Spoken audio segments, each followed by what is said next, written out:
I wasn't getting picked on or anything, but I was like a really small dude. In fact, right now I'm still only 5'6", right? So I'm only 5'6". I'm not like this huge dude or anything.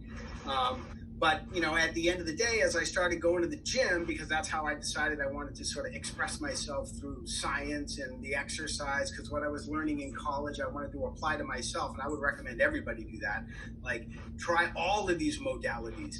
Try running a marathon. Try doing powerlifting. Try, like, doing higher volume sets of weights and things, and experiment and see how your body responds to things. Because from a genetic standpoint, things will take hold. Like, my body responded really well to just going to the gym on these split routine programs where you do these body parts those days and these body parts the next day.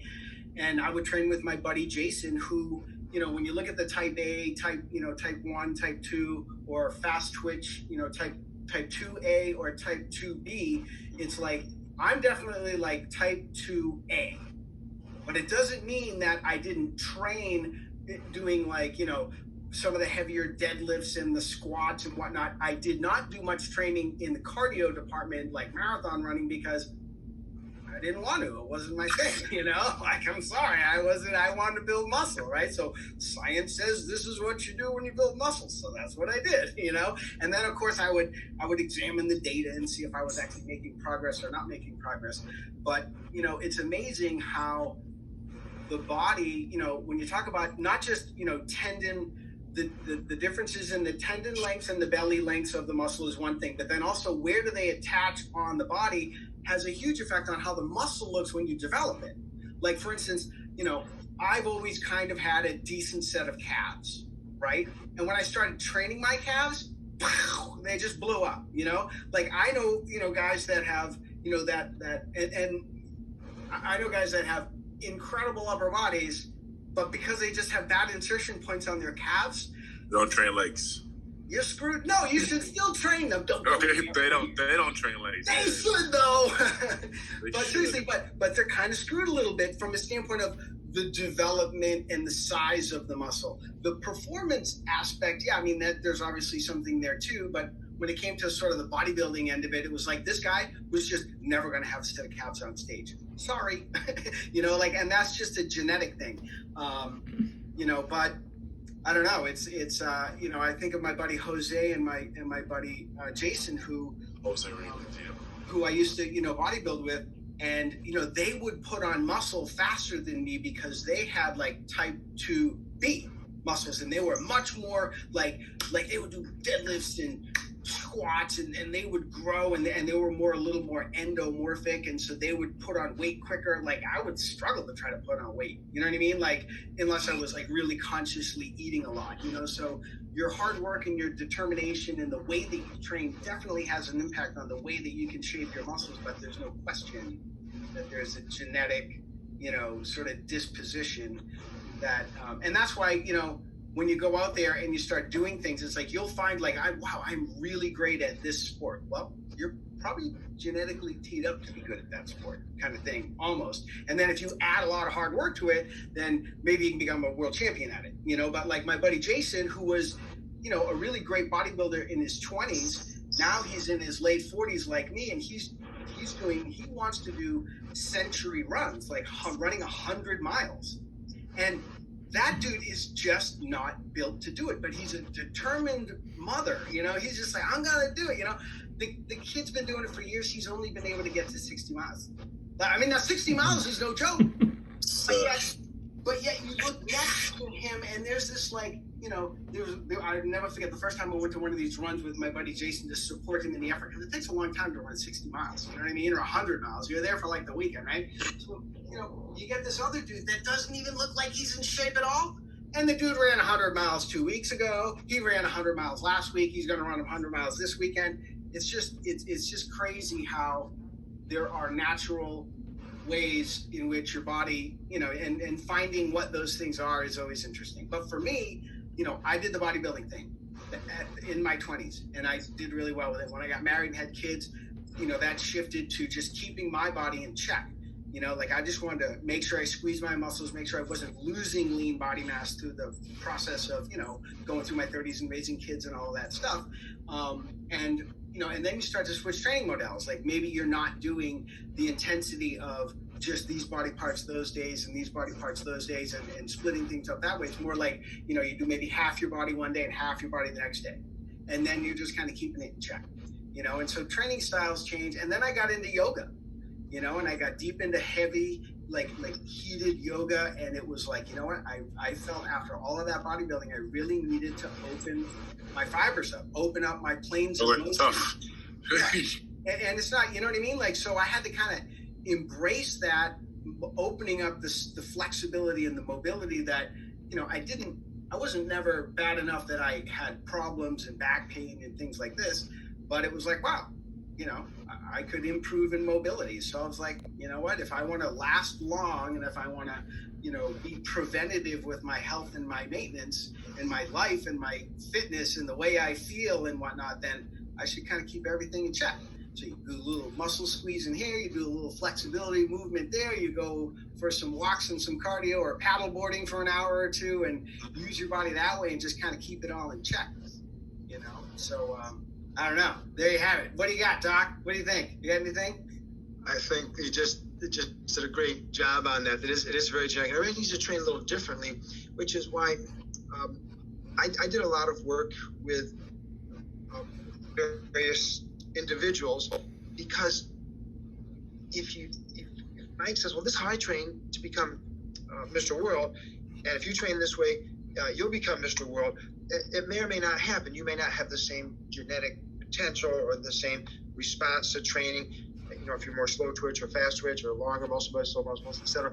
So what we do research. I do research that says, here's what works for most people. And you've seen some of my studies where I have 1,600 people. We just threw out that, I don't have behind me. I have a whole dumpster behind me that's on wheels. I threw out studies from the 80s and 90s, probably hundreds of studies that we just threw out, because I'm not, I keep my data, but that's ridiculous. I don't need to keep it that long. Most researchers don't keep their data, but they should, because we're asking or checking, make sure you did it right. But I just threw them out. I'm thinking, wow, we did a lot of studies. So when we take all those averages, we can say, well, this is what's the average. The average person, they do 10 weeks of strength training, one set of 8 to 12 repetitions on 10 different exercises to fatigue. They train hard once they get the basics of it. One set, it's not that long. People can do it, just beginners. And we know that the average person is going to add about 3 pounds of muscle, and they're going to increase their strength about 50% across the board. Some exercise a little more than others, but across the board for the major muscles, about 50% in 10 weeks. Let's say 3 months if you want to. All right, so about a pound a month. Women a little bit less, and then a little bit more. And we say this works, and this is a basic. But most people don't want to do that same program the rest of their life. It's kind of boring. I'd like to do a little bit more. I'd like to reach some higher level. So you say, okay, instead of doing total body workout, twice a week, I'm going to go 3 days a week. And they say, well, I heard Mike speak, and he said, how about if I do upper body on Mondays and Thursdays and lower body on Wednesdays and Saturdays? And say, yeah, that's pretty good. And he said, well, I heard Mike speak again, and he said, how about if I do chest and triceps on Mondays and Thursdays, back and biceps on Tuesdays and Fridays, and legs and shoulders and back or whatever else on Wednesdays and Saturdays? And then you heard Mike say, hey, I want to do a chest workout on Monday and a back workout on Tuesday. And you have all these different things. And it may work for you, it may not. The teams that I worked with in the NFL were total body teams. Now they weren't trying to be bodybuilders, but they wanted to be really strong. And I didn't tell them that that's how they trained, and I just did research kind of to support or find out what's going on with them. But they said, no, our strength coaches say you use your total body on Sunday when you're out there playing football. So we're going to train the total body. And they did, and they trained high intensity. Now those 6 teams I don't know how many years I trained with them, not that many, maybe half a dozen years was all. They won 12 I couldn't do that, could they? Had to be, my gosh, had to be 12 years. They won 12 Super Bowls between the 6 teams. They did really well, all right? But there were other teams out there that trained a different way. They trained the way Mike trained. They trained different body parts different days. So they would train 6 days a week, and they would train with free weights instead of machines. They trained with lots of sets instead of high intensity. And they won as many Super Bowls as our teams did. You know what I'm saying? So there are a lot of ways to do this. And I just want you to know that this factor, when you deal with actual clients, they may not respond to what other clients respond to. Please don't discourage them. please encourage them. Say, we're going to find out what works for you. And you'll find something I that works. I tell everyone, whatever works for you, you do whatever works for you. Don't follow nobody else. Do you. Right. Now, that's the truth.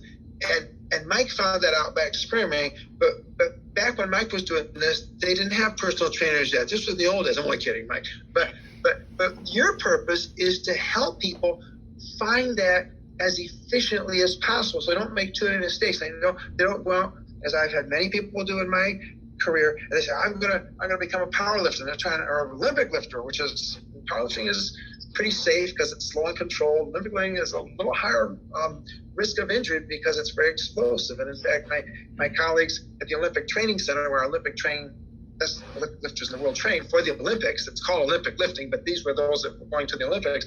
The injury rate was 85% of us. They had some injury about 85% of the time. So it just comes with the territory because we were doing all this explosive throwing and catching weights around. So, before people do that and get hurt, try and say, let's just do some little assessments here. And let's see if you're more of a fast twitcher. And I have assessments. You don't have to get needle biopsies. I've done the research on this. I can show you this later on. All right, it's in the books. Okay, how do you test for that without doing needle biopsies and get a pretty good idea of how you should train and maybe what area would be best, and how your duration of training, your frequency of training, and of course your intensity of training. So anyway, Mike, we have like 3 or 4 or 5, 10 minutes left. It's only 12. We got 15 minutes left. Tell us just a teeny bit about your career in fitness, because these people, other than Mary, I think most people are going into fitness. Matthew might be going into professional basketball, hopefully, but. If not, tell them about your fitness career. It's very interesting, and he's done it all. And don't leave out your creation of the body evolver, which is his computerized system is par excellence. Go ahead, Mike. Thank you. Yeah. So, I went to Bridgewater State College and got a degree in exercise science. While I was doing that, I was also reading like every magazine I could get my hands on, including women's health and men's health. I mean, anything that had to do with the exercise, the science of exercise, I was all over, and working at cardiac rehab stress therapy at BU Medical, you realize and you learn how sensitive the human system is. Like, somebody has a heart transplant, you're putting them on the treadmill. If you let their heart rate go 1 beat above what it should, not good. Like, very sensitive, like you could kill people. So learning how sensitive the system was astounding to me. And I thought, oh my God, I want to work in the medical industry and help people get better from being sick and help them nurture their way back to fitness so that they feel and are well, And then I did that for about 6 months. Did my internship and I started working there. And when the nurse practitioner told me that I couldn't go on vacation to visit my mother, I was like, I don't know. I always go in the summertime to go visit my mother. You can't tell, And I was like, well, wait a minute now. Like, there are a lot of rules, and I wasn't making that much money working at the hospital. So I started doing some napkin math, and I realized I was making as much money, if not a little bit more money, working as a part-time personal trainer at night and first thing in the morning, having a client or two here, having a client or two there, and then I'd work all day at the hospital. And then I'm like, well, what if I just became a full-time personal trainer? And if I were going to do that, coming from a medical background, why don't I collect client records just like a doctor does? And I can collect the records and I can refer to those records to keep myself on point, to call those clients out on the stuff that they said they wanted to do. And if I can help them get to wherever they want to go with whatever genetics they got and whatever situation they're in, because the science of exercise all kind of breaks down with every human, right? Then I will get results from my clients, and I will therefore earn referrals, and I'll have a business working in the preventative side of healthcare. And that's So that's what I did. So I just went to, I started working at this one club in the Back Bay, and I started working at another club, and then I quit the hospital. And also one thing at the hospital, which was really funny, which really was one of the reasons why I instantly was like, I gotta go, was my manager, who was a very smart man. Upon a review, like my last review, he said, you know what, Mike, you're a great guy. You got great energy, but you're a little too enthusiastic. these people have real health issues, and you can't be all in their face pumping them up. And I'm like, shit. I'm like, all right, well, I want to be around people that I can try to pump up because, and it was just easier. I'm like, why don't I work on the preventative side of healthcare to keep people from getting sick? And they're paying out of pocket. I'm not waiting for the insurance money to pay so that I can get paid by what the insurance company and the hospital decides they want to pay me. I can go out and I can create my own market. If I do a really great job, I can charge more money. If I can become more efficient at what I do, I can charge less money and reach more people. So that's when I started getting into the technology thing where, as I learned from the doctor, and I mean, a lot of the stuff that we have inside the system came from Wayne, doctor, thank you, namaste, like for real, like literally, if I want answers about the science of exercise, and I know I do my research, but I'm not working in the field the way he is, I'll be like, Dr. Wayne, what do you think about this? And so like we talk about it. Anyway, so these are the things that I'm putting in the system to make it easier for trainers and fitness professionals to manage more people simply, easily, to stay on point, meet the demands of the customer, hold those clients accountable to getting the results that they want, and encouraging them and supporting them in whatever needs are there. It could be just a pat on the back need. It could be, hey, this is, the nutrition requirements that we got to try to dial into, or maybe it's, encouragement to push harder in the weight department because we really want to try to drive metabolic rate by increasing lean mass so that you can burn more fat when you're sleeping. I mean, there's all kinds of stuff, but if you meet the demand and you stay on the clients and you've got a platform that allows you to dump all that data in so that you can just manage people, you're not going to remember everything. So, and there's no systems really out there built for fitness professionals to be able to actually help clients manage their health. So we collect client data, percent body fat, metabolic rate, hip to waist ratio, body mass index, and then all of that data spins into a goal section in which you can run the macros and the expenditure and predict how long it takes people to lose fat or, not necessarily gain muscle, but that is something, the science that we know. Like the average person gains 3 pounds of muscle within 6 months, blah, blah, blah, on a real basic program. I've had people gain, a few pounds of muscle in a few weeks, or a month or two, if done appropriately and their system is geared and primed and ready to go, but if people have never lifted before and their tendons and ligaments. There's a lot to address. Yeah, there's a lot to address. You've got to address full range of motion first, like you